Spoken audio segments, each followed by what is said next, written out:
Welcome to the Build Your Reiki Business podcast.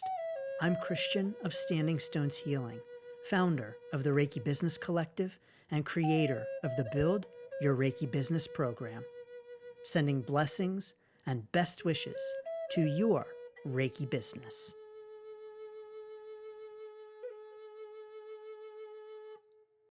Greetings, welcome, and thanks for tuning in to this week's episode of the Reiki Business Podcast. It's Christian of Standing Stones Healing. So honored and grateful to have you. So thank you so very much. In this week's episode, we're talking about client boundaries in your Reiki business. Now, this topic is something that we indeed might talk about in the monthly Reiki Business Roundtable. This is a monthly gathering of Reiki practitioners to talk all about Reiki business topics, and you are welcome to join us. You can learn more at standingstoneshealing.com/roundtable. The link is down below. For Reiki practitioners like us, client boundaries can be a challenging experience for us. I know that I get lots of questions about setting and maintaining client boundaries. And boundaries really do matter in our Reiki business. Boundaries are helpful because they help us to prevent burnout. For us as Reiki practitioners, oftentimes we are giving, and we're giving a lot. And boundaries help us to stop from becoming burned out and to help prevent emotional exhaustion. So boundaries are important for our own mental and emotional well-being. They're also important to help us maintain a sense of professionalism. Boundaries are indeed important to professionals, and as Reiki practitioners, as Reiki business owners, it's important for us to consider ourselves as professionals, and professionals like therapists and doctors, lawyers, maintain boundaries. They also help us to maintain a sense of compassion for both ourselves and for our clients. I like to think of setting and enforcing boundaries as being firm but loving. I'll say more about that later, but indeed, boundaries are compassionate. It's not the opposite. Setting and enforcing boundaries is a compassionate act. And is compassionate for us, not only in terms of the mental and emotional factor, but also just simply the respect of us, ourselves, and our time. And boundaries allow us to respect ourselves and our time, and they help clients to respect our time. And they help clients to respect us and our time. So setting and enforcing boundaries isn't something that we do to someone else. So when we set boundaries, when we enforce boundaries, we often think that it's something that we're doing to someone, but it's not. Setting boundaries is something we do for ourselves, not to someone else. So we create boundaries for us, not something that we do to someone else. And setting and enforcing boundaries with clients is also for the client in the sense that it assists in their own growth and healing. So setting and enforcing boundaries is something that we do for the client as well to help them maintain healthy boundaries and to help them in their own growth and healing. Now, something really important about boundaries that we don't always realize is that we don't know what our boundaries are unless or until they are transgressed. Now, what that means is that if you find yourself struggling with boundaries, or you set a boundary and you have a hard time enforcing it, or you set a boundary and someone has transgressed the boundary, I want to encourage you to be kind and gentle and loving and compassionate with yourself when this happens. Because we can't know what our boundaries are unless or until we bump up against them. So we can't know, for instance, if a boundary with a client is providing them with too much help and support to the point where it is negatively impacting us, unless or until we do that. So when we do, it's important for us to be kind and gentle and loving of ourselves. So how do we set boundaries with clients? Well, what really matters is what feels right to and resonates with us. But I have a few tips that are really helpful for any and all of us, no matter what our Reiki business looks like, and no matter what kind of boundaries we might want to set. But having very clear business policies is really the first step in setting and enforcing boundaries with clients. And so these kinds of policies might be things like your appointment start and end times. And I know that there are plenty of Reiki practitioners out there who just like to go with the flow in the session, and they'll know when it's done, and they'll know when to end it. And their sessions might be anywhere from 20 minutes to 2 hours. But this isn't always the best approach for setting client boundaries and setting expectations. And so I first recommend for boundaries is to have clear start and end times. So have clear times when your appointments start and when they end, and have a clear length of time for the session. And you might think, well, this is so hard. How can I do this whenever the session is just meant to go with the flow and you can't put start and end times to Reiki, Christian, and you just know when the flow is done? Maybe, but it's really helpful for us and for clients to have those set start and end times. And it's just simply respectful of the client's time. I don't know about you, but I don't really want to go into an appointment. I don't want to go into a Reiki session saying, okay, how long is it going to take this time? Last time it was an hour. The time before that, it was 2 hours. I don't know how long I want this to last. And quite frankly, I might not set another appointment if I don't know how long it's going to take. So when we have clear start and end times, it's not just for us. It is also out of respect for the client. I also recommend having clear cancellation and rescheduling policies. So policies about cancellation, policies about rescheduling, and even payment policies too. And to make them clear and to share them with clients. Now, I personally do this where, of course, I have these policies written into my terms, and those are on my website, but the terms are not really clear. They're at the bottom of the page in the footer, where you can click for the terms and privacy policy. And so it's not easy to see those. So what I do is that every time someone schedules an appointment, there is a checkbox that they have to check that says, yes, I agree, I have read and agree to the terms and policies.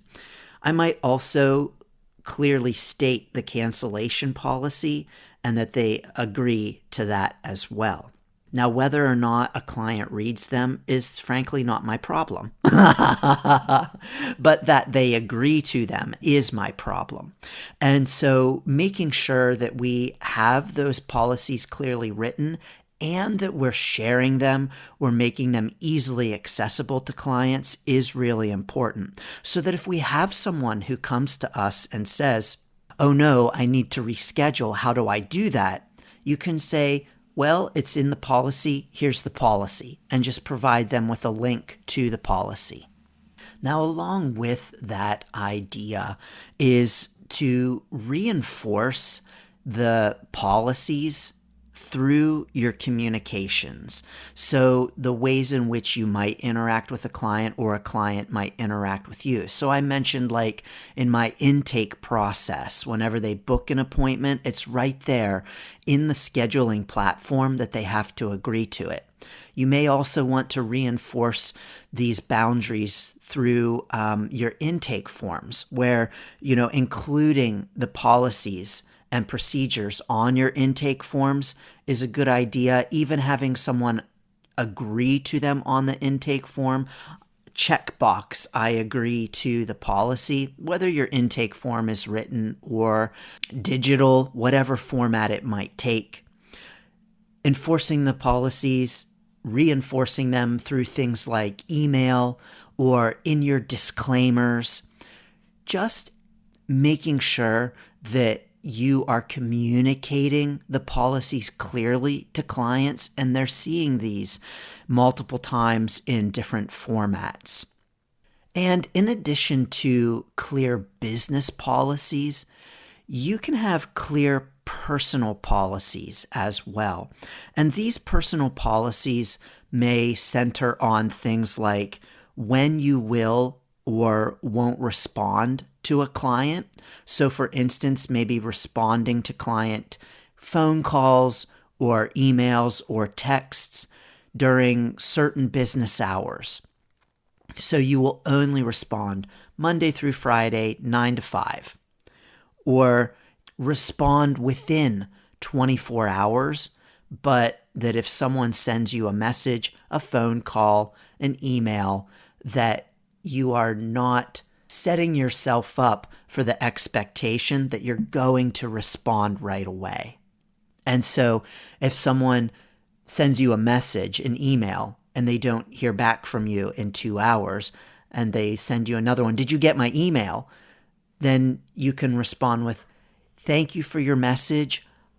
My policy is to respond within 24 hours of every email because I have lots going on, lots of clients each day. I may not get to your message right away, but I will respond within 24 hours. Or, of course, however you handle it, but having that policy means that you have the expectation set for yourself of when you will and won't respond and how you will react in certain situations. Because setting boundaries ultimately tells us how we will react in a given situation. And so when that situation arises, boundaries tell us that we already know beforehand how we are going to act. And so setting the boundary of saying, I will respond to clients within 24 hours, or I will not respond to clients over the weekend, means that when a client reaches out to you, you know that you don't have to respond right away, but that you will respond within 24 hours. This is indeed something that you can communicate to a client, but there are boundaries that we can set for ourselves that we don't communicate with clients, and that's okay too. Or maybe a boundary is, I do not respond to clients on the weekend. Whether it's phone call, text, email, I just don't respond on the weekends. And so if you receive communication from a client on a Saturday, you know already before it happens that you're not going to respond until Monday. Now, again, you may want to communicate that to clients beforehand. Put that in your messaging, your intake forms. Have it as a signature in your email. Put it as an auto respond on your email when they email you on the weekends. Thanks for your message. I'm currently out of the office. I'll respond on Monday. However you would like to approach that. Having your own personal boundaries, in addition to those clear business policies, is also very helpful. But how do we enforce boundaries? So it's one thing to set boundaries, but once we set them, we have to enforce them. Otherwise, boundaries are meaningless. So yes, there will come a time when you need to enforce the boundaries, because simply setting the boundaries isn't enough. So when we have these clear business policies, part of enforcing the boundaries is setting expectations up front. And so letting clients know things like how long to expect the session to be, what they can expect during a session, how it works. And so all of our processes help to set client expectations. Our scheduling process, where we can communicate all of these things to clients. Our welcome emails, where we can set those expectations. And at the beginning of the session too, when we chat with clients, these are all opportunities to set expectations, which enforces boundaries. We want to make sure that our messages align and reinforce one another. So in other words, we don't want to have any discrepancies in our messaging, any conflicts in our messaging, any confusing messaging. That we have a message that says your session will last an hour, and then a client comes in to see us and they're with us for 2 hours. That kind of conflict of messaging tells a client that they don't know what to expect, and tells them that your policies and boundaries aren't really enforced. So we want to make sure to be clear, and we want to make sure that there's no conflict in our messaging between what we say and what we do, and that all of the messages align and agree as well, so that our scheduling process doesn't say that you can cancel within 24 hours, but then our terms of service say within 48. When we have these clear messages and a conflict arises, then we can simply just point to the policy.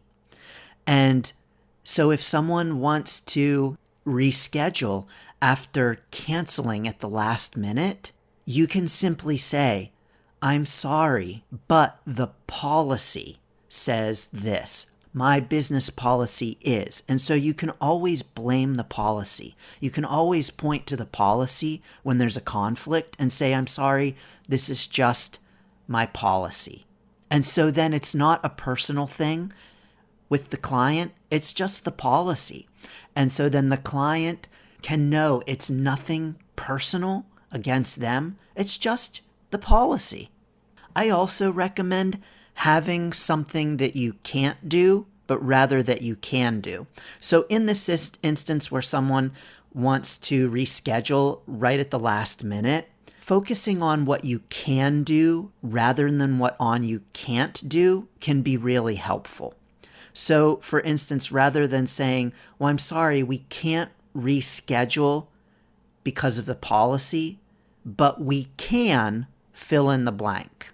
So for instance, I can't refund your session fee because you've canceled at this late time, but I can offer a discount on your next session or something like that. Whatever you want, it's your business, right?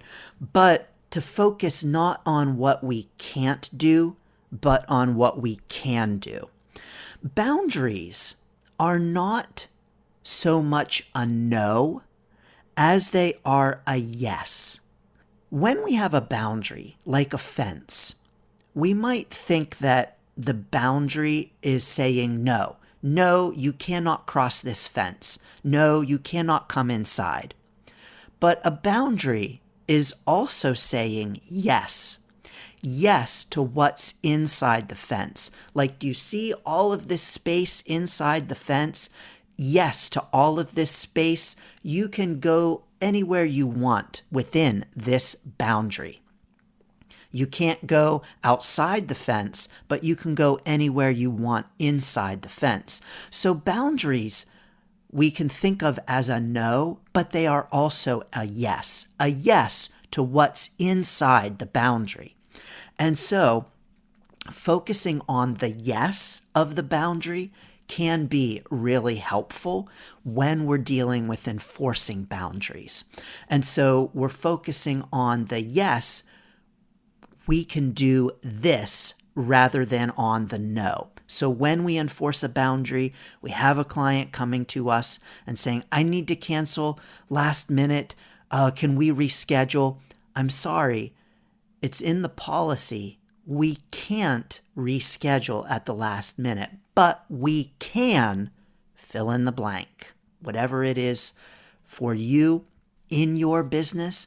But it may be, I'm sorry, we can't do that, but we can schedule another appointment for 50% off. So I can't refund your session fee, but I can schedule you at a discount.